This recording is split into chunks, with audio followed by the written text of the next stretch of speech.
وَتَرَكْنَا بَعْضَهُمْ يَوْمَئِذٍ يَمُوجُ فِي بَعْضٍ، اور ہم ان میں سے بعض کو، یعنی جو یاجوج ماجوج ہیں ان میں سے بعض کو، یومئذ جس دن ایسا ہوگا، جس دن اللہ کا وعدہ آئے گا اور یہ دیوار ٹوٹے گی، یموج فی بعض، ہم ان کو ایسا کر دیں گے کہ یہ ایک دوسرے میں گھس رہے ہوں گے۔ یہ مضمون احادیث میں آیا ہے۔ دیکھیں قرآن میں اور احادیث صحیحہ میں جو یاجوج ماجوج اور اس دیوار کا ہمیں ملتا ہے نا، میں صرف اس کو آپ کے سامنے بیان کروں گا، باقی اس بارے میں ڈیٹیل میں آپ جائیں گے تو بہت کچھ آپ کو انٹرنیٹ پہ بھی مل جائے گا، مفسرین کی کتابوں میں بھی مل جائے گا، اور لوگوں کی اپنی اپنی تحقیقات ہیں، اپنے اپنے تبصرے ہیں۔ نہ میں ان تبصروں کو صحیح کہہ رہا ہوں نہ غلط کہہ رہا ہوں، کتابیں بھری ہوئی ہیں، وہ آپ جائیں پڑھیں اس کو،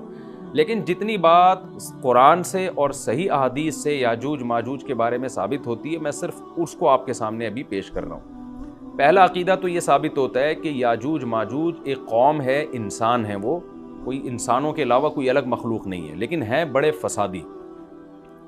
دوسری بات یہ بہت قدیم ہے، ذوالقرنین جب گئے تو اس سے پہلے کی یہ قوم ہے، اور زمین میں پہلے سے فساد مچا رہی ہے، لیکن بہت زیادہ ان کی کثرت نہیں تھی جتنی کثرت قرب قیامت میں ہوگی، کیونکہ نسل ان کی بہت تیزی کے ساتھ بڑھ رہی ہے۔ تیسری بات یہ ہے کہ اللہ نے ان کو دنیا کے کسی حصے میں رکھ کے چھپا دیا ہے۔ چھپایا اس لیے ہے کہ ان کے ظاہر ہونے کا ایک ٹائم ہے، اور وہ ہے حضرت عیسیٰ علیہ السلام کا دور۔ حضرت عیسیٰ ابن مریم کے دور میں یاجوج ماجوج ظاہر ہوں گے، تو اسی کو آپ چوتھا پوائنٹ بھی کہہ سکتے ہیں۔ تیسرا پوائنٹ کیا ہو گیا کہ ان کو چھپا دیا گیا ہے، لہذا یہ جو لوگ کہتے ہیں نا یاجوج ماجوج دریافت ہو گئے ہیں، فلاں جگہ ہیں فلاں جگہ ہیں، تو بھائی ہمیں جب ایک چیز چھپا دی گئی ہے اور ایک ٹائم بتا دیا گیا ہے کہ اس ٹائم پہ ظاہر ہوں گے، تو اس سے پہلے وہ دریافت ہو ہی نہیں سکتے۔ پہلے دریافت ہو گئے تو اس کا مطلب نبی صلی اللہ علیہ وسلم کی گویا پیش گوئی غلط ہو گئی، تو جو جس کا ٹائم ہے اسی ٹائم پہ وہ ظاہر ہوں گے۔ چوتھی بات میں نے جیسے بتائی کہ حضرت عیسیٰ علیہ السلام کے دور میں وہ ظاہر ہوں گے۔ پانچویں بات، صحیح حدیث سے یہ بات ثابت ہے کہ یاجوج ماجوج وہ جو دیوار بنی تھی اس کو چاٹتے رہتے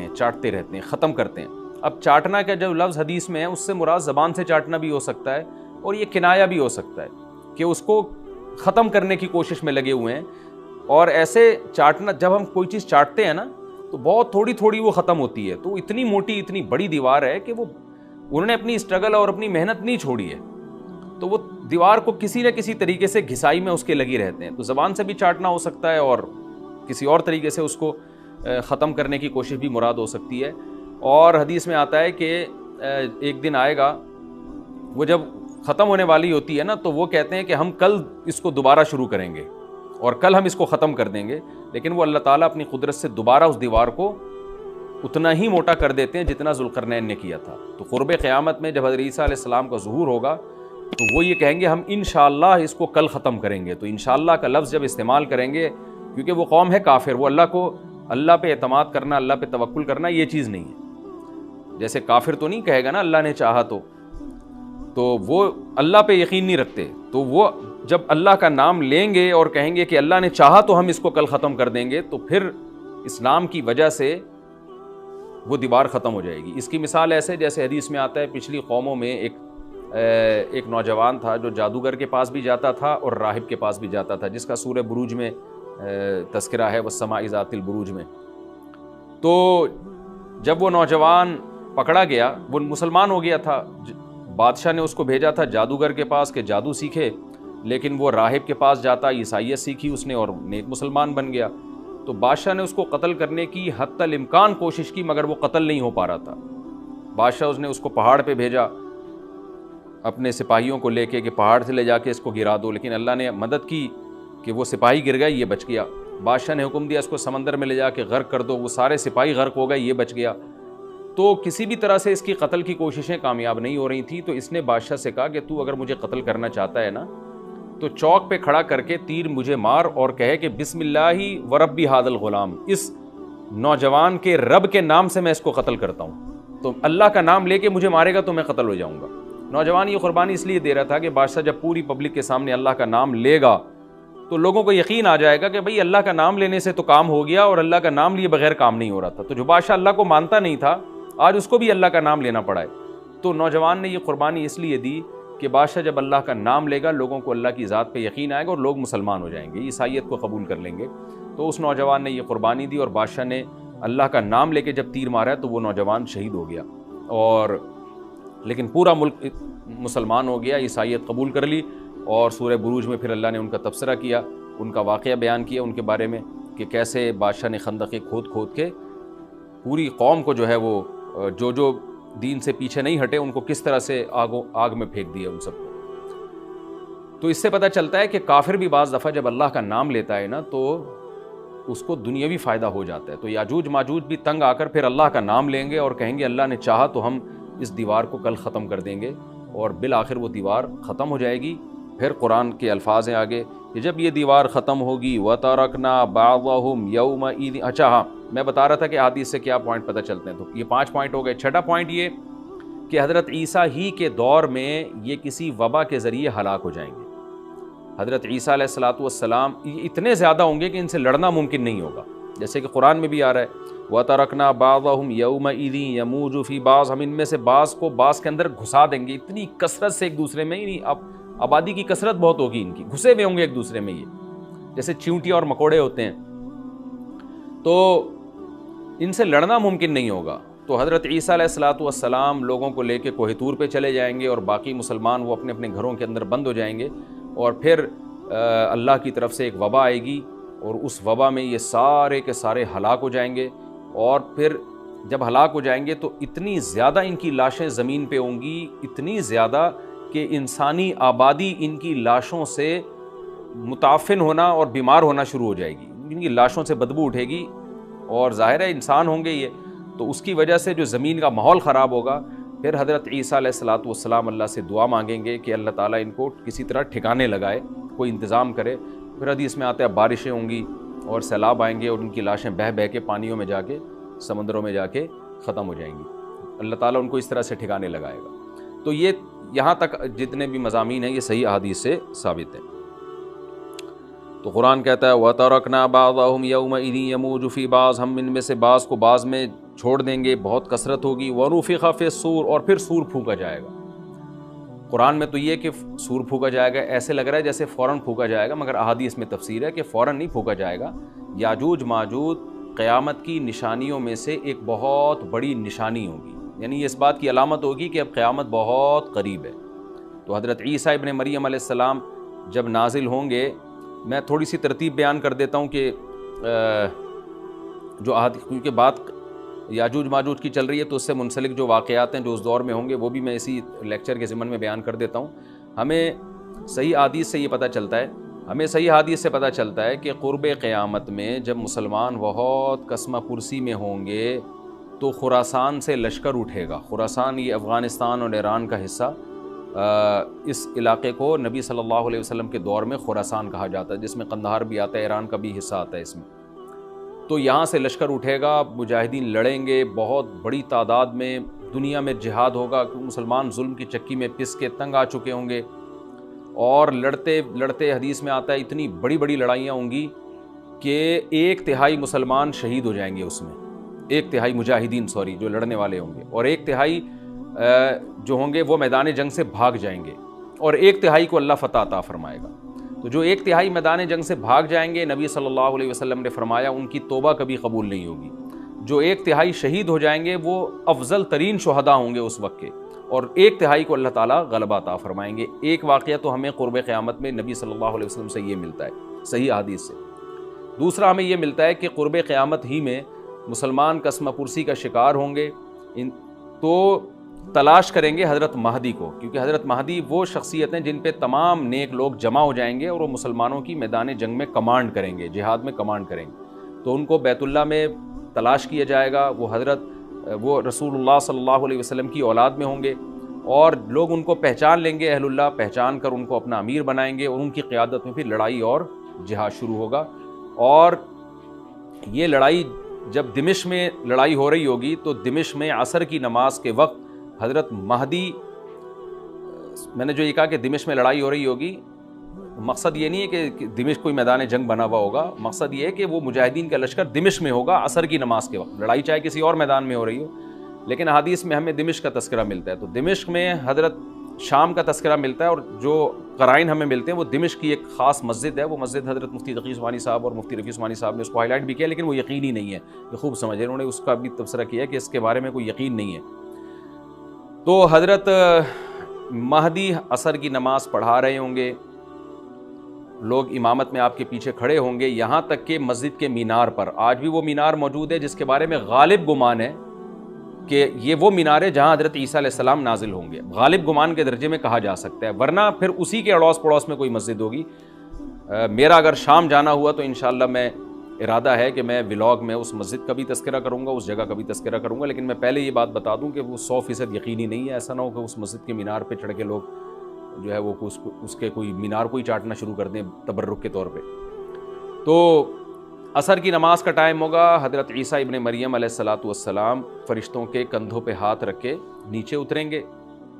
نماز کے ٹائم پہ، یعنی آسمان سے مینار تک آئیں گے اور پھر مینار سے آپ کے لیے سیڑھیاں لگائی جائیں گی، سیڑھیوں کے ذریعے مینار سے نیچے اتریں گے اور لوگ ان کو پہچان لیں گے۔ حضرت مہدی ان کو امامت کے لیے آگے کریں گے کہ آپ اللہ کے ایک پیغمبر ہیں، آپ نماز پڑھائیے، حضرت عیسیٰ علیہ السلام انہی کو آگے رکھیں گے، اور اس طرح کا مفہوم ہے حدیث میں کہ اللہ نے اس کام کے لیے آپ کو ہی منتخب کیا۔ کیا مطلب یہ امامت اس امت کا حق ہے؟ تو حضرت عیسیٰ ابن مریم علیہ السلام کا جو کام ہوگا وہ جہاد ہے اور یہودیوں سے انتقام لینا،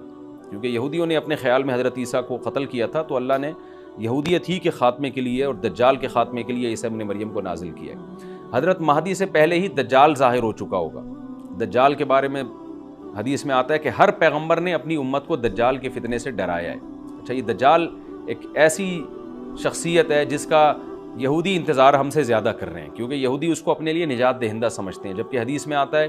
کہ دجال کانا ہوگا اور اس کا خدائی کا دعویٰ ہوگا، اس کے پاس کچھ ایسی طاقتیں ہوں گی کہ مردے کو زندہ کر دے، زندہ کو مار دے، ایک طرف اس کے باغ ہوگا، ایک طرف اس کے آگ ہوگی، جو اس پر ایمان لائے گا اس کو باغ میں داخل کرے گا، اور جو اس پر ایمان نہیں لائے گا اس کو آگ میں داخل کرے گا۔ اور رسول اللہ صلی اللہ علیہ وسلم نے فرمایا اس کی جو آگ ہے حقیقت میں وہ جنت کا باغ ہوگا، اور اس کا جو باغ ہے حقیقت میں وہ جہنم کی آگ ہوگی۔ تو جو نبی کی باتوں پہ یقین کرتے ہیں وہ دجال کے فتنے سے محفوظ رہیں گے۔ اور حدیث میں سورہ کہف کی بھی تلاوت کا حکم ہے، جمعے کے دن جو کہف کی تلاوت کرتا ہے اللہ اس کو دجال کے فتنے سے محفوظ رکھتا ہے۔ اب آپ دیکھیں یہ سورہ کہف میں ہی قیامت کی علامات کا تذکرہ ہے نا، تو شاید اسی وجہ سے کیونکہ جو سورہ کہف پڑھتا رہے گا وہ یاجوج ماجوج کے واقعات بھی پڑھتا رہے گا اور اللہ کی قدرت کے واقعات بھی پڑھتا رہے گا، تو دجال کے فتنے سے اللہ اس کو اس برکت سے بچا کے رکھیں گے، فتنے سے محفوظ رکھیں گے۔ تو وہ ایسی طاقتیں دکھائے گا، بے وقوف لوگ اس پہ ایمان لے آئیں گے۔ حدیث میں آتا ہے کہ کانا کبھی بھی خدا نہیں ہو سکتا، یعنی اس کی تو ایک آنکھ ہوگی نہیں، لیکن بے وقوف لوگ اس کے یہ کچھ ظاہری کمالات دیکھیں گے، یہ نہیں دیکھیں گے کہ یہ تو شکل بھی اس کی اچھی نہیں ہے، یعنی خدا کم از کم جمال والا ہوتا ہے نا، یہ تو ہے بھی کانا، اور اس کے بڑا بڑا کافر بھی لکھا ہوا ہوگا واضح طور پر، جس سے پتہ چلے گا۔ لیکن احمق اور بیوقوف لوگ جیسے روحانی عامل کو کچھ شعبدے دیکھ کر ان پہ سے متاثر ہو جاتے ہیں نا، روحانی عاملوں کے شعبدے دیکھ کے، تو ایسے ہی دجال کے شعبدے دیکھ کے متاثر ہوں گے۔ تو بہت لوگوں کو، خلقت کو، بہت بڑی امت کو گمراہ کرے گا دجال، اہل اللہ کو اللہ تعالیٰ اس کے فتنے سے محفوظ رکھے گا۔ پھر حضرت عیسیٰ ابن مریم جب نازل ہوں گے تو وہ دجال کو قتل کریں گے۔ حدیث میں آتا ہے کہ نیزے کے ذریعے گھوڑے پہ بیٹھ کے قتل کریں گے۔ علماء نے اس حدیث کا دو مطلب بیان کیے ہیں کہ یا تو اس کا مطلب یہی ہے کہ واقعی گھوڑے پہ بیٹھیں گے، نیزہ استعمال کریں گے، اور زمین جو ہے وہ اتنی پہلے اس سے جنگیں ہو چکی ہوں گی کہ لوگ دوبارہ تلواروں گھوڑوں کی طرف آ جائیں گے۔ اس بات کا امکان ہے، ہر ملک ایٹمی طاقت بن چکا ہے، تو اگر یہ ایٹم بم سارے ملک آپس میں چلا دیں تو ہم دوبارہ گدے گھوڑوں والی زندگی پر آ جائیں گے، ٹیکنالوجی ساری تباہ و برباد ہو جائے گی، انسان کی ترقی۔ تو اس بات کا بھی امکان ہے کہ کوئی اس سے پہلے ہو سکتا ہے کوئی ایسی جنگ عظیم ہو کہ انسانیت دوبارہ پہاڑوں پتھروں کے دور میں آ جائے۔ لیکن ظاہر یہ معلوم ہوتا ہے کہ رسول اللہ صلی اللہ علیہ وسلم نے جو کلام کیا ہے، ظاہر ہے اس دور کے لحاظ سے جو لوگوں کے جہاں تک جو لوگوں کی مینٹل اپروچ ہے وہاں تک، تو نبی صلی اللہ علیہ وسلم میزائل یا اور ٹینکوں کا تذکرہ کرتے تو کیا سمجھ میں آتا؟ تو گھوڑے سے مراد ہے جو اس زمانے کا گھوڑا ہوگا، اور نیزے سے مراد ہے اس زمانے کا جو اسلحہ ہوگا، کیونکہ نیزہ نبی کے دور کا ایک مناسب اسلحہ تھا اور گھوڑا نبی کے دور کی میدان جنگ کی ایک مناسب سواری تھی۔ تو اس سے یہ بھی پتہ چلتا ہے کہ ہو سکتا ہے عیسیٰ ابن مریم نیزے کے بجائے کلاشنکوف کا استعمال کر لیں، تو یعنی وہ نیزہ جو ہے وہ اس کلاشنکوف کی یا جو بھی اسلحہ اس وقت حضرت عیسیٰ ابن مریم استعمال کریں گے اس کی ایک تعبیر ہے، تو اس کا بھی پورا امکان ہے۔ تو ہمیں بہرحال اتنا ایمان ہمارے لیے ضروری ہے کہ دجال کو قتل کرنے والی جو ذات ہے، جو شخصیت ہے، وہ عیسیٰ ابن مریم علیہ السلام، تو حضرت عیسیٰ کے ذریعے اللہ تعالیٰ دجال کو قتل کریں گے، اور حضرت عیسیٰ کی قیادت میں زبردست جہاد ہوگا۔ حدیث میں آتا ہے کہ عیسیٰ ابن مریم اس دنیا کو امن سے بھر دیں گے، اتنا امن ہو جائے گا اور اتنی مالی فراوانی ہوگی، اتنی مالی، کیونکہ دنیا میں مال بہت ہے، ڈسٹریبیوشن صحیح نہیں ہے، جو تقسیم ہے نا مال کی وہ ظالمانہ ہے، جس کی وجہ سے غریب غریب سے غریب تر ہے، امیر امیر سے امیر تر ہے۔ حضرت عیسیٰ ابن مریم ایسا نظام قائم کریں گے کہ جس سے مال کی صحیح تقسیم، اور لوگ اٹھیں گے زکوٰۃ کا مستحق تلاش کریں گے اور لوگوں کو زکوٰۃ کا مستحق نظر نہیں آئے گا، غریب تلاش کرنا مشکل ہو جائے گا۔ یعنی ایک آدمی، حدیث کے مفہوم ہے کہ زکوٰۃ لے کے گھومتا رہے گا اور اس کو کوئی غریب نہیں ملے گا، اتنی مالی فراوانی ہو جائے گی۔ پھر ترمذی کی روایت میں آتا ہے کہ اللہ کی طرف سے برکتیں ایسی نازل ہوں گی کہ بڑے بڑے انار پیدا ہوں گے، بڑے بڑے انگور پیدا ہوں گے، زمین اپنی برکتیں کھول دے گی، اور حضرت عیسیٰ علیہ السلام خنزیر کو بھی دنیا سے ختم کر دیں گے، خنزیر کی نسل کو ختم کر دیا جائے گا، وَيَضَعُ الْجِزْيَةَ، اور جزیہ کا نظام ختم، اما الاسلام و اما السیف، یا تو تلوار یا اسلام، اس کے علاوہ نہیں۔ تو نبی صلی اللہ علیہ وسلم کو اللہ نے جس مقصد کے لیے دنیا میں بھیجا تھا، اس مقصد کی جو تکمیل ہے وہ عیسیٰ ابن مریم کے ذریعے۔ باقی اس میں حکمتیں کیا ہیں، اس پر میرے الگ سے بیانات موجود ہیں کہ اللہ نے حضرت عیسیٰ ابن مریم کا انتخاب کیوں کیا اس کام کی تکمیل کے لیے، اسی امت میں کوئی کیوں منتخب نہیں کر لیا، یا یہ کہ پیغمبر صلی اللہ علیہ وسلم ہی کے ذریعے پوری دنیا میں اسلام کو غالب کر دیا جاتا، اس میں کیا حکمتیں ہیں، اس پر میرے الگ سے بیانات موجود ہیں۔ ابھی تو میں کوشش کرتا ہوں کہ تفسیر سے میں جو ٹو دا پوائنٹ بات ہے اس سے یہاں اس لیکچر میں نہ ہٹوں۔ تو اسی وقت حضرت عیسیٰ ابن مریم اس کو یاجوج ماجوج کو قتل کریں گے اور دنیا انصاف سے بھر جائے گی، اور اللہ تعالیٰ نے جو پیغمبروں کو دنیا میں بھیجا تھا اس کا مقصد کیفیت اور کمیت دونوں لحاظ سے حاصل ہو جائے گا۔ اس کے بعد پھر آہستہ آہستہ دنیا میں زوال شروع ہوگا، اور پھر جب پوری دنیا کے لوگ زوال کا شکار ہوتے ہوتے کفر کی طرف جائیں گے، گناہوں کی طرف، اور حدیث میں آتا ہے جب تک ایک شخص بھی اللہ کا نام لینے والا ہوگا اس دنیا پر قیامت نہیں آئے گی، یہاں تک کہ آخری شخص جب دنیا سے اٹھے گا جو اللہ کا نام لیا کرتا تھا، تو اس کے بعد اللہ تعالیٰ سور پھونکیں گے، جبریل کو حکم دیں گے سور پھونکنے کا، اور اس دنیا کو تباہ و برباد کر دیا جائے گا۔ تو آگے قرآن کہتا ہے وَنُفِخَ فِي الصُّورِ، اور پھر سور میں پھونکا جائے گا، فَجَمَعْنَاهُمْ جَمْعًا، پھر ہم ان تمام انسانوں کو جمع کر دیں گے، وَعَرَضْنَا جَهَنَّمَ يَوْمَئِذٍ لِّلْكَافِرِينَ عَرْضًا، اور قیامت کے دن ہم جہنم کو یومئذ، جس دن ایسا ہوگا یعنی جس دن سور پھونکا جائے گا، یہ دوسرا سور مراد ہے، للکافرین عرضا، کافروں کے سامنے پیش کر دیں گے، الذین کانت اعینہم فی غطاء عن ذکری، یہ وہ لوگ ہیں جن کی آنکھیں میری یاد سے پردے میں پڑی ہوئی تھیں، یعنی میری یاد کی چیزیں ان کو نظر ہی نہیں آتی تھیں، غفلت میں پڑی ہوئی تھی جن کی آنکھیں، وکانوا لا یستطیعون سمعا، اور یہ سننے کی صلاحیت بھی نہیں رکھتے تھے، نہ حق بات سنتے تھے نہ حق دیکھتے تھے، بس اپنے خواہشات کی جو چیزیں ہیں وہ ان کو اچھی لگتی تھیں اور وہی ان کو سمجھ میں آتی تھیں۔ تو یہ ہمارا رکوع الحمدللہ کمپلیٹ ہو گیا۔ اس رکوع میں ہمیں بہت سارے اسباق ملتے ہیں، میں نمبر وار اس کو مختصراً بیان کر دیتا ہوں۔ پہلی بات تو یہ کہ دیکھیں اللہ تعالیٰ نے کیسے کیسے بادشاہ دنیا میں بھیجے ہیں اور کتنے پاورفل بادشاہ۔ حضرت ذوالقرنین کا نام ہی قرن والا، دو کناروں والا، زمین کے بہت بڑے حصے کو حضرت ذوالقرنین نے فتح کیا، اور اللہ کے نیک بندے کیسے اللہ کے راستے میں لڑتے رہے ہیں۔ تو یہ جو لوگ بیٹھ جاتے ہیں نا بس عبادت کرو اور لڑائی وڑائی اسلام میں ہے ہی نہیں، یہ دنیا میں کوئی بھی عقل مند اس نظریے کا حامی نہیں ہوگا۔ تو طاقت اور قوت کی اسلام میں بہت زیادہ اہمیت ہے۔ اس سے ہمیں یہ بھی پتہ چلتا ہے کہ اپنے ملک کی، خاص طور پر اسلامی ملک کی جو فوجی قوتیں ہیں، جو فوجی طاقتیں ہیں، ان کی ہمیں قدر کرنی چاہیے، کیونکہ اگر کوئی بھی ملک عسکری لحاظ سے کمزور ہو جائے، کیونکہ اللہ تعالیٰ تو جو عسکری لحاظ سے طاقتور قومیں تھیں اللہ نے ان کا کتنا تذکرہ کیا، ہاں وہ اللہ کے باغی نہ ہوں۔ تو اسلامی ملک میں کوئی بھی اسلامی کنٹری ہے، چاہے سعودی عرب ہے، چاہے پاکستان ہے، چاہے ترکی ہے، کوئی بھی اسلامی کنٹری ہے، اس کی فوج کی قدر کرنی چاہیے، کیونکہ اسی کی وجہ سے ملک کا بارڈر محفوظ ہوتا ہے۔ اگر مسلمان عسکری لحاظ سے کمزور ہونا شروع ہو جائیں تو کافر ہمیں گاجر مولی کی طرح کاٹنا شروع کر دیں، اسلام دشمن قوتیں ہمیں کھا جائیں، ختم کر دیں ہمیں کھا کے۔ تو نیک قوتوں کو اپنی بقا کے لیے ہمیشہ سے ایک اسلحے کی اور طاقت کی ضرورت رہتی ہے، اس کی اہمیت اسلام میں بہت زیادہ ہے۔ موسیٰ علیہ السلام کے بعد کتنے بڑے بڑے جنگی کمانڈر پیدا ہوئے، ذوالقرنین کا اللہ نے کیسا تذکرہ کیا، ذوالقرنین کی عبادت کا کہیں بھی تذکرہ نہیں، حالانکہ وہ بڑے عبادت گزار بھی تھے۔ داؤد علیہ السلام کی عبادت کا تذکرہ بھی ہے، ان کی تلوار اور طاقت کا تذکرہ بھی ہے۔ تو اللہ تعالیٰ جہاں عبادت کا تذکرہ کرتے ہیں تو طاقت اور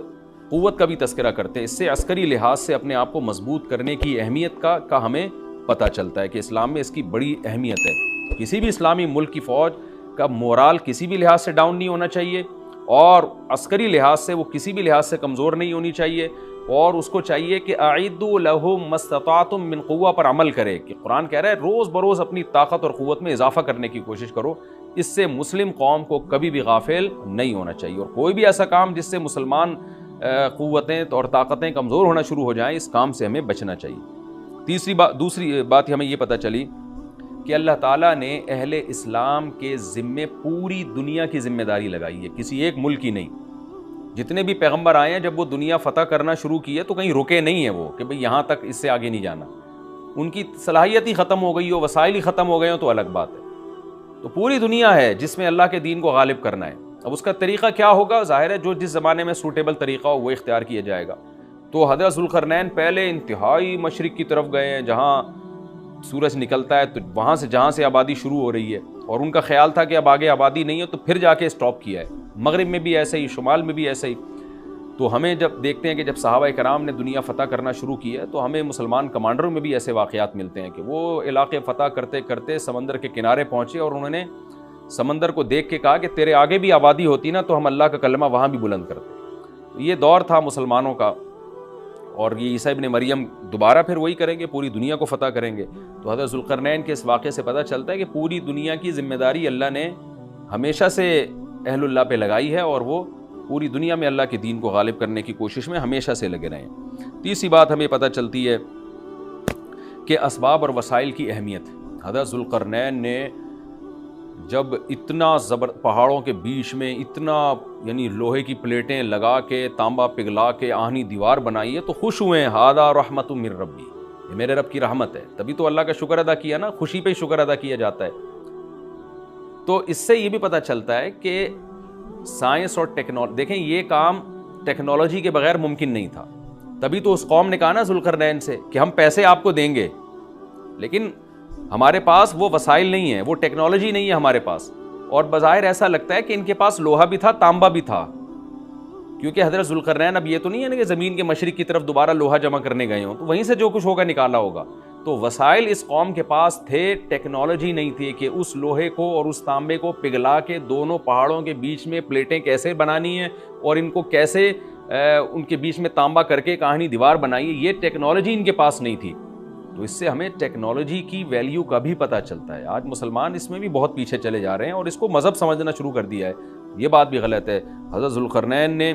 اتنی طاقت اور قوت کا استعمال کیا، اور اتنے زبردست طریقے سے اس وقت جو بھی اس سوٹیبل ٹیکنالوجی تھی اس کا استعمال کر کے دو پہاڑوں کے بیچ کے راستے کو بند کر دیا، اور اس پہ خوشی منائی حضرت ذوالقرنین نے۔ یہ نہیں کہا کہ بھئی اس سے کچھ بھی نہیں ہوتا، اصل میں تو بس انسان کو چاہیے کہ وہ اللہ اللہ کیا کرے بیٹھ کے، اور یہ کیا اللہ سے بس مدد مانگو، اللہ ہی۔ یاجوج ماجوج کے بارے میں ان کو کہہ دیتے ذوالقرنین کہ تم سب رات کو تہجد میں اٹھ کے دعائیں مانگو، اللہ یاجوج ماجوج سے تمہیں بچا لے گا۔ نہ، حضرت ذوالقرنین نے کہا دعائیں بھی مانگو، یقیناً حکم دیا ہوگا دعائیں مانگنے کا، لیکن ہم پورے اسباب اور وسائل استعمال کریں گے، لوہے کی پلیٹیں بنائیں گے، تانبے کو پگھلائیں گے، اوپر چڑھائیں گے، اور اس طرح سے پوری مضبوط دیوار بنائیں گے۔ آج مسلمان ہاتھ پہ ہاتھ رکھ کے بیٹھ گیا ہے، اور وظیفوں میں اور جو ہے بس وہ چند صبح شام کے وظیفے پڑھ کے وہ سمجھتا ہے کہ ساری دنیا کے سارے مسائل کا حل اس سے ہو جائے گا۔ ایسا نہیں ہے، آپ کو بہت زیادہ ترقی کرنی ہے، بہت زیادہ اسباب و وسائل میں آپ کو غیر مسلموں سے آگے نکلنا ہے۔ جیسے کہ قرون اولیٰ کا مسلمان نکلا تھا، تبھی اللہ نے اس کے لیے دنیا میں فتوحات کے دروازے کھولے تھے۔ تو اللہ ہمارے لیے فتوحات کے دروازے جبھی کھولے گا جب ہم عبادت کے ساتھ ساتھ سائنس اور ٹیکنالوجی کے میدان میں بھی آگے بڑھنے کی کوشش کریں، اور ہمیں قرب قیامت کی علامتیں بھی اس رکوع میں پتہ چلتی ہیں۔